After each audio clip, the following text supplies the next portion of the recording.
Perintah Kaisar Naga. Jangan lupa, like, komen, dan subscribe. Bab 3236. Keluar dari rumah Ji Lianjun, Dev menemukan bahwa saudara perempuan Ji Meiyan dan Ji Meiling masih menunggunya.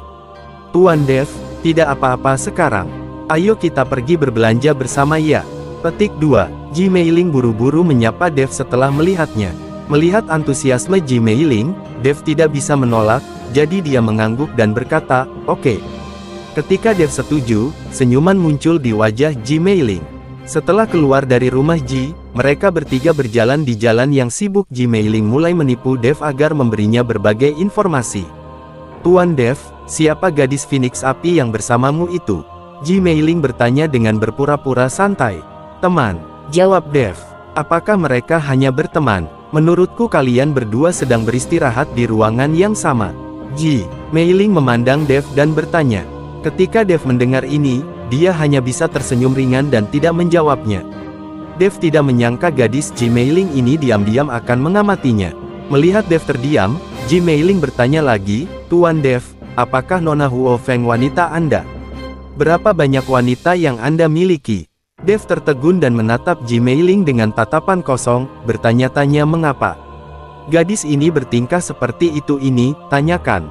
Melihat Dev seperti itu, Ji Meiling berkata, "Tuan Dev, Anda tidak perlu merasa malu. Bagi pria cakap seperti Anda, memiliki 3 istri dan 4 selir bukanlah apa-apa. Tetapi saya mendengar dari kakak laki-laki saya bahwa alkimia Anda keterampilannya adalah mereka jauh lebih kuat daripada Yaozun kami di kota Huanglan. Bahkan Yaozun kami di kota Huanglan memiliki lebih dari selusin wanita. Jika Anda begitu mampu, 10 atau 8 wanita tidaklah terlalu banyak." Chen, after mendengar perkataan Ji Meiling, Ping tertegun sejenak, karena sepertinya dia tidak menghitung berapa banyak wanita yang dimilikinya. Dalam perjalanannya, jumlah wanita di sekitarnya terus bertambah, dan tanpa sadar dia menerima wanita tersebut. Tapi apapun yang terjadi, Dev tidak akan pernah bisa melupakannya Suyuki. Dia tidak akan pernah melupakan janjinya kepada Suyuki bahwa dia akan memberikan Suyuki pernikahan yang tak terlupakan. Melihat Dev tertegun dan sepertinya sedang memikirkan sesuatu, Ji Meiling ingin menanyakan hal lain, tapi disela oleh Ji Meiyan di sampingnya. "Adik, apakah kamu mengganggu dengan omelanmu? Apakah kamu mengganggu Dev?" Tuan Dev juga kesal. "Kami sepakat untuk mengajak Tuan Dev berbelanja, dan saya tidak hanya mendengarkan omelan Anda." Petik 2. "Baiklah, saya tidak akan berkata apa-apa lagi. Kakak tertua saya merasa tidak enak." Ji Meiling tertawa dan lari. "Mengerti." Ji Meiling melakukannya dengan sengaja menciptakan kesempatan bagi Dev dan Ji Meiyan untuk berduaan. "Gadis sialan ini." Ji Meiyan memelototi Ji Meiling, lalu menatap Dev dan berkata, "Tuan Dev, jangan khawatir, adikku terkadang banyak bicara." "Tidak masalah." Dev tersenyum tipis. Tanda seru, "Tuan Dev, ayo kita ke depan dan melihat. Ada banyak orang yang menjual barang di depan." Ji Meiyan terus bergerak maju bersama Dev. Tapi setelah mengambil 2 langkah, aku mendengar teriakan Ji Meiling. "Kamu bajingan, lepaskan aku, lepaskan aku!" Teriak Ji Meiling keras. Mendengar suara ini, Dev dan Ji Meiyan segera berlari ke depan. Tak jauh di depannya, seorang pemuda jangkung sedang meraih pergelangan tangan Ji Meiling dan berkata dengan ekspresi menggoda di wajahnya, "Cantik, kamu menabrakku. Jika kamu tidak meminta maaf padaku, apakah kamu ingin melarikan diri?"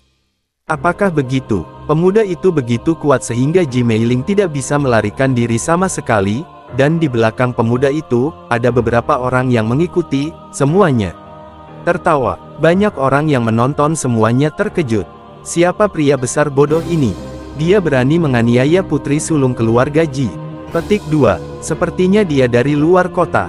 Jika dia menganiaya putri sulung keluarga Ji, dia tidak mau hidup lagi.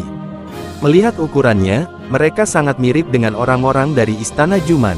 Semua orang berbicara, tetapi tidak ada yang berani melangkah maju untuk membantu. Bab 3237. "Dasar bajingan, cepat lepaskan adikku." Ji Meiyan bergegas maju dengan wajah penuh amarah. Saat melihat Ji Meiling ditangkap oleh pemuda itu, dia berteriak keras. Pemuda itu melihat Ji Meiyan, lalu menatap Ji Meiling, dan matanya tiba-tiba bersinar. Ternyata mereka kembar. Hebat! Sepertinya aku bisa menikmati penerbangan ganda begitu aku tiba di kota kuning dan biru ini, dan mereka juga saudara kembar. Menyenangkan kalau dipikir-pikir. Aku akan menikmatinya sebentar lagi. Pria muda itu berkata dengan lembut. Menghalangi mereka akan menjadi penghinaan bagi dua saudara perempuan Ji Meiyan dan Ji Meiling. Wajah Ji Meiyan memerah karena malu, namun di tangan pemuda itu, Ji Meiling tidak berani bertindak gegabah. Biarkan dia pergi. Pada saat ini, Dev juga melangkah maju, menatap pemuda di depannya dan berkata dengan tegas. Pemuda itu memandang Dev, mengerutkan kening dan berkata, "Jadi itu kamu." Pemuda ini, tidak lain adalah orang yang hampir mengikuti Dev selama formasi teleportasi di Istana Juman. Putra tertua Istana Juman, Qin Jingyun, sedang berkonflik. Qin Jingyun dan yang lainnya juga diundang oleh Ji Lianying dan datang ke kota Huanglan. Tanpa diduga, Qin Jingyun menemukan Ji Meiling yang cantik setelah tiba di kota Huanglan. Tentu saja Qin Jingyun yang sangat bernafsu tidak akan melewatkan kesempatan besar ini. Ia sengaja bertabrakan dengan Ji Meiling lalu menangkap Ji Meiling. "Tuan Dev, apakah Anda kenal orang ini?"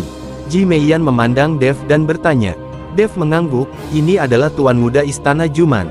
Namanya Qin Jingyun. Ketika saya pertama kali datang ke kota Huanglan, saya hampir mengalami konflik dengan orang ini saat menaiki susunan teleportasi istana di wilayah utara." Ji Meiyan dia mengerutkan kening dan kemudian bertanya dengan bingung, "Apa yang mereka lakukan di kota kuning dan biru kita?" Dev menggelengkan kepalanya, "Saya juga tidak tahu." Dev tidak tahu bahwa orang-orang dari Istana Juman ini diundang oleh Ji Lianying. "Nak, tolong urus urusanmu sendiri dan keluar dari sini. Aku tidak akan mengganggumu tentang apa yang terjadi di masa lalu." "Terganggu? Jika kamu berani ikut campur dalam urusan orang lain, aku akan membuatmu berjalan-jalan tanpa makanan." Qin Jingyun mengancam Dev. "Aku tidak tahu kamulah yang menggodaku, kan? Tahukah Anda siapa yang Anda tangkap? Itu adalah putri sulung keluarga Ji. Apa menurutmu kamu bisa keluar dari sini jika menyentuh putri sulung keluarga Ji?" Petik 2. Dev memindahkan keluarga Ji. Bagaimanapun, keluarga Ji memiliki otoritas absolut di kota Huanglan. Ketika Qin Jingyun mendengar bahwa dia sedang menggendong putri tertua keluarga Ji, dia sedikit terkejut. Kemudian seorang raksasa, seorang murid dari main istana menghampiri dan berbisik, "Tuan muda, saya telah bertanya, dan ini memang wanita tertua dari keluarga Ji." Petik 2. Ketika Qin Jingyun melihat ini, dia hanya bisa melepaskan Ji Meiling. Tapi ketika dia melepaskan Ji Meiling, Qin Jingyun menamparkan pantat Ji Meiling.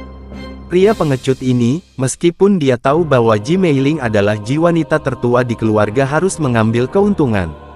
Ji Meiling tersipu malu dan langsung mengeluarkan pedang panjang dari pinggangnya dan berkata, "Kamu gangster, aku akan membunuhmu."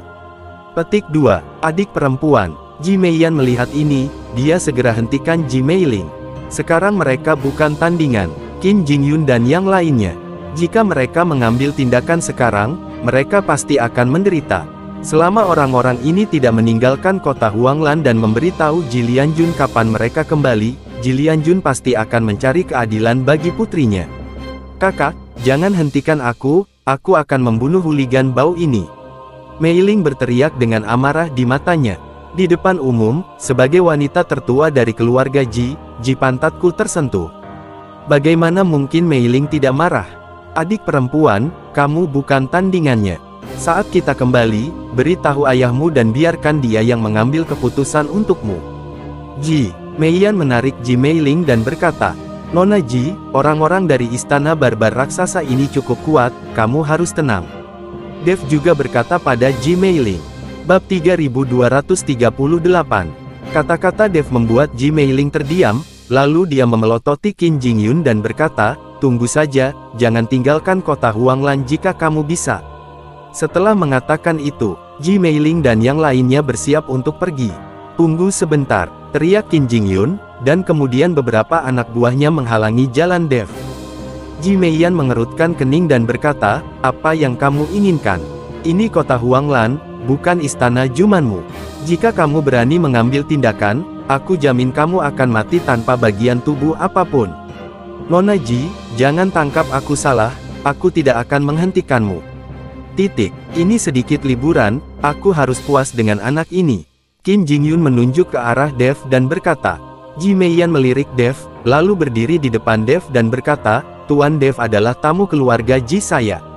Jika Anda menyentuhnya, Anda menyentuh keluarga Ji kami.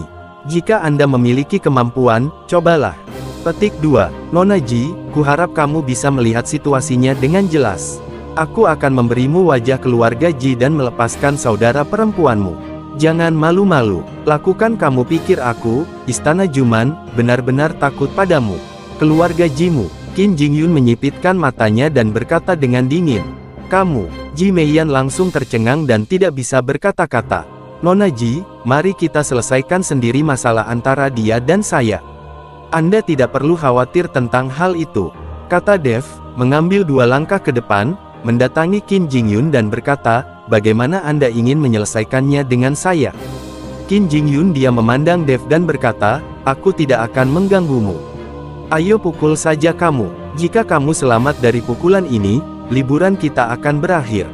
Istana Juman terkenal dengan kekuatannya, dan sekarang Qin Jingyun itu adalah kekuatan alam kesengsaraan, dan Dev hanya berada di alam penggabungan, jadi dia sangat percaya diri. Kamu tidak tahu malu. Kamu, seorang biksu di alam kesengsaraan, bersaing dengan seorang biksu di alam penggabungan. Ini sama sekali tidak adil. Petik 2. Ketika Ji Meiyan melihat ini, dia buru-buru berkata dengan keras. Apa yang adil dan tidak adil? Bagaimana bisa ada keadilan di dunia surga dan bumi ini? Siapa yang membuat keahliannya lebih rendah dari orang lain? Qin Jingyun mengangkat sudut mulutnya dan berkata. Ji Meiyan ingin mengatakan sesuatu lagi, tetapi langsung disela oleh Dev. Nona Ji, saya hanya akan memukulnya, itu bukan masalah besar. Tuan Dev, Anda hanya berada di alam penggabungan, dan dia berada di alam kesengsaraan. Ya, bahkan adik perempuanku bukan tandingannya, aku khawatir kamu tidak dapat menahan pukulan. Ji Meiyan berkata dengan cemas. Tuan Dev, orang ini setidaknya berada di alam kesengsaraan tingkat kedua atau lebih tinggi. Saya tidak bisa melawannya. Saya khawatir Anda benar-benar tidak bisa. Petik 2. Ji Meiling juga membujuk Dev. Jangan khawatir, mungkin aku bisa. Dev tersenyum tipis, lalu menatap Qin Jingyun, itu hanya pukulan, tetapi jika aku menyakitimu, kamu tidak dapat menanggung konsekuensinya, hanya kamu. Tanda tanya. Qin Jingyun berkata sambil tersenyum. Dengan ekspresi jijik di wajahnya, bahkan jika aku berdiri diam, kamu bahkan tidak bisa berpikir untuk menyakitiku, dan kamu berani berbicara omong kosong di sini. Untuk menghadapimu seperti ini, aku akan melakukannya menjatuhkanmu dengan 1 tangan, dan aku akan membiarkanmu menyerang lebih dulu. Qin Jingyun melambai pada Dev. Ketika Dev melihat ini, dia membuka postur tubuhnya, dan aura di tubuhnya juga meningkat. Desir, tubuh Dev menghilang langsung dari tempatnya seperti kilat, menuju Qin Jingyun. Qin Jingyun mengerutkan kening, dan rasa jijik di wajahnya menghilang, dia tidak menyangka Dev akan secepat itu. Pada saat dia bereaksi, Dev sudah berada di depannya, tinjunya meledak dengan cahaya keemasan dan langsung menuju ke dada Qin Jingyun. Tinju Dev belum tiba, tetapi angin tinju yang tajam sudah menderu ke arahnya, membuat Qin Jingyun merasakan bahayanya. Ketika Qin Jingyun melihat ini, dia menjerit pelan, dan tubuhnya tiba-tiba membengkak, bola kabut darah merah mulai menyebar, dengan cepat membungkus tubuh Qin Jingyun. Pada saat ini, kekuatan di tubuh Qin Jingyun terus melonjak, mencapai tingkat alam kesengsaraan tingkat keempat. Bab 3239. Melihat kekuatan Qin Jingyun hampir mencapai alam kesengsaraan tingkat keempat, Ji Meiyan dan Ji Meiling menjadi gugup. Mereka tidak menyangka bahwa Qin Jingyun sebenarnya menyembunyikan sebagian dari kekuatannya. Melihat ini, semua orang di sekitar mereka juga melihat ke arah Dev, mengatakan bahwa Dev khawatir.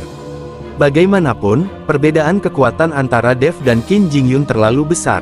Teman Tao kecil ini mungkin akan mendapat masalah sekarang. Petik 2. Membandingkan alam penggabungan dengan alam kesengsaraan, tidak ada peluang untuk menang. Petik 2. Teman Tao ini adalah seorang apoteker, kan? Kemarin, saya dikalahkan oleh ahli pengobatan. Sayang sekali saya kehilangan keterampilan memurnikan obat saya. Seseorang mengenali identitas Dev, yang sangat disayangkan. Lagi pula, alkemis tingkat tinggi jarang terjadi, Tapi semua orang tahu bahwa kekuatan seorang alkemis tidak terlalu tinggi, lagi pula, para alkemis ini terutama fokus pada alkimia dan keterampilan medis. Nah, apakah kamu takut sekarang? Jika ya, kamu bisa berlutut di tanah dan bersujud kepadaku 3 kali, dan aku akan menghindari pukulan ini. Qin Jingyun memandang Dev dan berkata dengan wajah bangga. Tanda seru, alam-alam kesengsaraan tingkat ketiga benar-benar bagus. Saya tidak menyangka orang besar bodoh dari Istana Juman Anda bisa mencapai tingkat ini. Dev tersenyum ringan, tidak menganggap serius Qin Jingyun sama sekali. Meskipun kekuatan Qin Jingyun saat ini telah mencapai alam kesengsaraan tingkat ketiga, Dev masih tidak takut. Saya melihat cahaya keemasan di tubuh Dev berkedip, dan kekuatan naga meledak. Bang! Tinjunya bertabrakan, mengeluarkan suara yang memekakkan telinga, seperti sambaran petir tiba-tiba. Klik! Hanya suara retakan tulang yang terdengar, wajah Qin Jingyun berubah drastis, kabut berwarna darah di sekitarnya langsung menghilang, dan seluruh orang terbang seketika. Boom! Tubuh besar Qin Jingyun langsung merobohkan rumah-rumah di kedua sisi, terbang ratusan meter sebelum berhenti, dan dalam jarak ratusan meter ini, semua rumah runtuh dan berantakan. Melihat pemandangan ini, mata semua orang membelalak dan terdiam. Tak satu pun dari mereka menyangka bahwa Dev, seorang biksu di alam fusi, akan menjatuhkan Qin Jingyun, orang kuat di alam kesengsaraan tingkat ketiga, dengan satu pukulan. Ini keterlaluan, sungguh keterlaluan. Tuan muda, beberapa murid dari Istana Juman bergegas untuk memeriksa situasi Qin Jingyun. Saya melihat lengan Qin Jingyun terkulai lemas, jelas patah. Tubuhnya juga berlumuran darah, cukup untuk melihat betapa kuatnya pukulan Dev. Ji Meiyan dan Ji Meiling membuka mulut mereka dan memandang Dev dengan tidak percaya. Terutama mata Ji Meiyan yang berkilauan. Dia sudah naksir Dev, tapi sekarang dia melihat sisi pemberani dari Dev. Ji Meiyan tidak bisa menahan kegembiraan batinnya.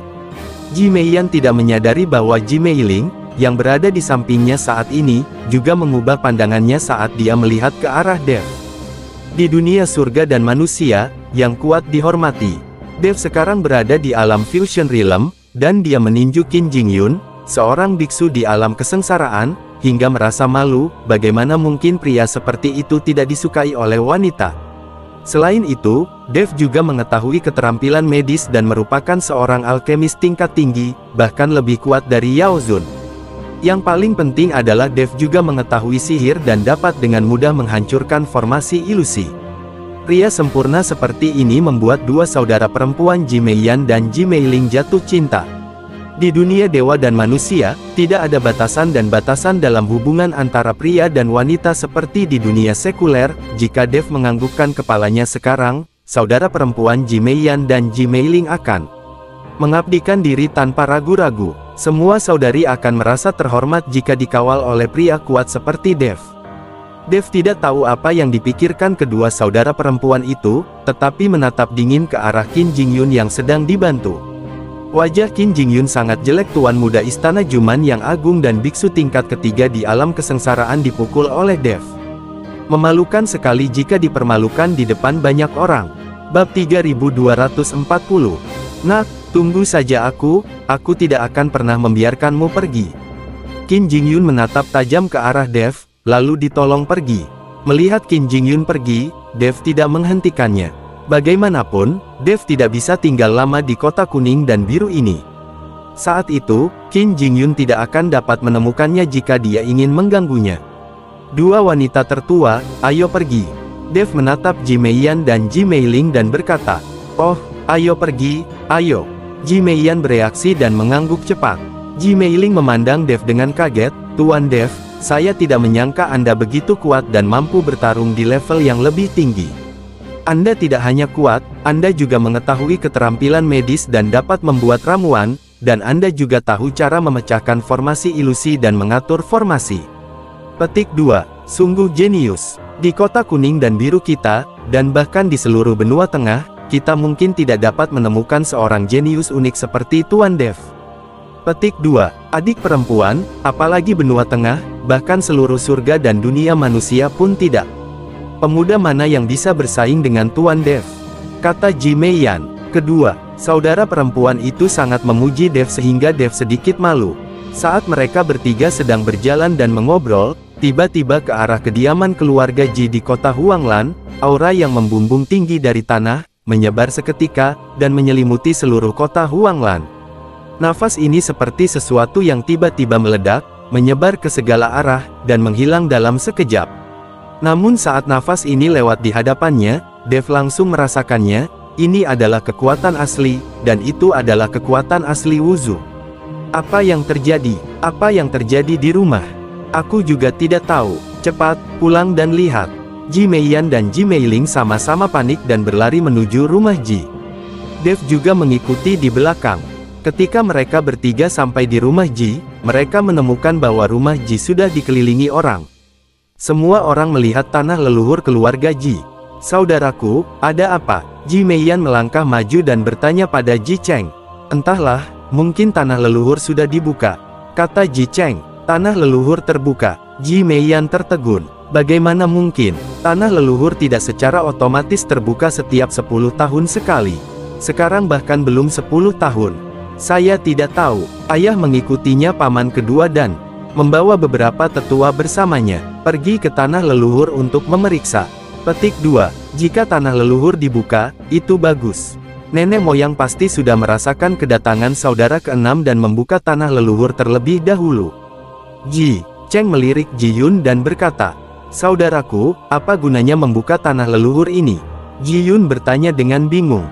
Saudara ke-6, di tanah leluhur ini, banyak harta peninggalan nenek moyang kita, dan juga berbagai sumber yang tidak dimiliki. Ini adalah sumber daya yang bagus untuk budidaya, kata Ji Cheng kepada Ji Yun. Tanda seru. Setelah mendengar ini, Ji Yun berkata dengan sedikit malu, tapi aku tidak menyadari asal-muasalnya. Petik 2. Nafas lain. Selama kita bisa masuk, kita bisa. Ini benar-benar hal yang hebat. Petik 2. Tanah leluhur ini hanya dibuka setiap 10 tahun sekali. Saya tidak menyangka akan dibuka lebih awal kali ini. Jika ia benar-benar dibuka lebih awal, itu membuktikan bahwa kamu sangat beruntung, saudara ke-6. Ji Cheng melihatnya dengan iri. Kata Ji Yun. Semua orang menunggu dengan tenang. Tidak jelas bagaimana situasi spesifiknya sekarang. Tidak lama kemudian, Ji Lianjun dan Ji Lianying keluar dari tanah leluhur, diikuti oleh beberapa tetua keluarga Ji. Semua orang memiliki kebingungan dan keraguan di wajah mereka. Ayah, apa kabar? Apakah tanah leluhur sudah dibuka? Petik 2. Melihat ini, Ji Cheng bergegas dan bertanya. Ji Lianjun mengangguk, memang dihidupkan. Sungguh aneh kali ini. Mengapa menyala sebelum waktunya? Apakah kamu tidak masuk dan bertanya pada Taizu? Ji Cheng bertanya. Bab 3241. Omong kosong, kalaupun tanah leluhur dibuka, bolehkah kita masuk? Tapi kamu boleh masuk. Kalau saatnya tiba, tanyakan pada Taizu apa yang terjadi, kenapa tanah leluhur tiba-tiba dibuka terlebih dahulu. Ji Lianjun juga ingin tahu apa terjadi. Benar, tapi tanah leluhur bukanlah sesuatu yang bisa mereka masuki. Hanya generasi muda dari keluarga Ji yang bisa masuk. Saudaraku, sekarang tanah leluhur tiba-tiba terbuka, kita belum melakukan persiapan apapun. Saya pikir kita harus kembali dan mendiskusikan siapa yang boleh masuk kali ini, kata Ji Lianying kepada Ji Lianjun. Ji Lianjun mengangguk, lalu memerintahkan orang-orang untuk menjaga tanah leluhur, dan semua orang kembali ke aula. Karena tanah leluhur dibuka begitu tiba-tiba, tidak ada seorang pun yang dijadwalkan untuk masuk. Junior dari keluarga Ji bukan hanya anak dari Ji Lianjun dan Ji Lianying, ada puluhan junior dari cabang sampingan keluarga Ji. Jadi, setiap kali tanah leluhur dibuka, anggota junior yang akan memasuki tanah leluhur akan ditentukan terlebih dahulu, dan mereka tidak bisa masuk semuanya sekaligus. Tapi kali ini dibuka terlalu tiba-tiba, jadi kita perlu mendiskusikan personel masuknya. Ayah, apa yang harus dilakukan saudara ke-6? Jika dia diizinkan masuk, identitasnya akan terungkap. Bisik Ji Cheng di telinga Ji Lianjun. Toh identitas Ji Yun hanyalah seorang apoteker yang diundang untuk merawat lelaki tua keluarga Ji. Jika ingin masuk ke tanah leluhur, ia harus mengumumkan identitasnya. Tapi begitu diketahui publik, Ji Yun pasti akan terlibat dalam pertengkaran berikutnya antara keluarga Ji, dan Ji Lianjun tidak ingin Ji Yun mengambil risiko untuk terlibat. Jangan ungkapkan identitas saudara ke-6mu dulu. Adapun cara memasuki tanah leluhur, aku akan mencari cara, Ji Lianjun memperingatkan Ji Cheng. Ji Cheng mengangguk dan tidak berkata apa-apa. Dev tidak tahu apa yang dikatakan keluarga Ji di aula, lagi pula, dia bukan anggota keluarga Ji dan tidak memenuhi syarat untuk berpartisipasi dalam pertemuan internal keluarga Ji. Tuan Dev, pembukaan tiba-tiba tanah leluhur keluarga Ji sebenarnya adalah sebuah kesempatan bagi Anda. Ada asal-usul yang tidak memiliki tuan di dalamnya, kata Ji Yun di sebelah Dev. Ji Yun dapat melihat bahwa Dev mendambakan tanah leluhur keluarga Ji. Dev tersenyum ringan, ini adalah tanah leluhur keluarga Ji Anda. Orang luar tidak diperbolehkan masuk, tetapi Anda harus bisa masuk. Anda harus memanfaatkan kesempatan kali ini. Tuan Dev, peraturannya juga sama, diatur oleh orang-orang. Jika waktunya tiba, pamanku dan aku akan beritahu aku dan lihat apakah aku bisa mengizinkanmu masuk. Lagi pula, kamu menyelamatkan nyawa kakek. Ji Yun berharap Dev bisa masuk. Ji Yun tahu bahwa Dev pasti akan mendapat banyak manfaat dengan memasuki tanah leluhur keluarga Ji. Jangan khawatirkan aku, kamu bisa menyesuaikan diri dulu. Saat kakekmu sudah pulih, sudah waktunya kita pergi. Kita tidak bisa tinggal di sini terlalu lama. Dev tersenyum dan menepuk bahu Ji Yun, tidak membiarkan Ji Yun tetap, khawatirkan dirimu sendiri. Namun mata Dev memang penuh kerinduan saat melihat tanah leluhur keluarga Ji, namun ia tidak bisa melepaskan Ji Yun dan memohon pada Ji Lianjun karena dirinya sendiri. Ini adalah aturan keluarga, bagaimana bisa secepatnya dilanggar. Saat Ji Yun datang sore harinya, semua orang di keluarga Ji mendiskusikan hasilnya dan memastikan daftar mereka yang memasuki tanah leluhur keluarga Ji. Setelah hari benar-benar gelap, Ji Cheng mengambil satu set pakaian keluarga Ji dan meminta Ji Yun untuk menggantinya. Ternyata Ji Yun diminta masuk ke tanah leluhur menggantikan orang lain. Kakak keenam, aku akan memasuki tanah leluhur besok pagi. Aku tidak punya kuota kali ini, jadi aku akan meminta kakak perempuan tertua dan kedua untuk menjagamu.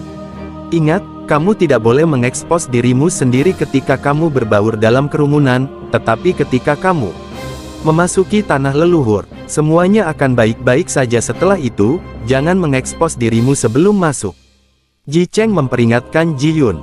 Saudaraku, aku mengerti. Ji Yun mengangguk, lalu ragu-ragu, dan membuka mulutnya untuk bertanya, saudaraku, benarkah hanya keluarga Ji kita yang bisa memasuki tanah leluhur keluarga Ji kita, dan tidak ada orang luar yang bisa masuk? Tentu saja, bagaimana orang luar bisa memasuki tanah leluhur keluarga kita? Ji Cheng berkata, lalu menatap Ji Yun dengan ragu. Saudara keenam, apakah ada yang salah denganmu? Oh, tidak apa-apa. Ji Yun tersenyum dan menggelengkan kepalanya. Bersambung.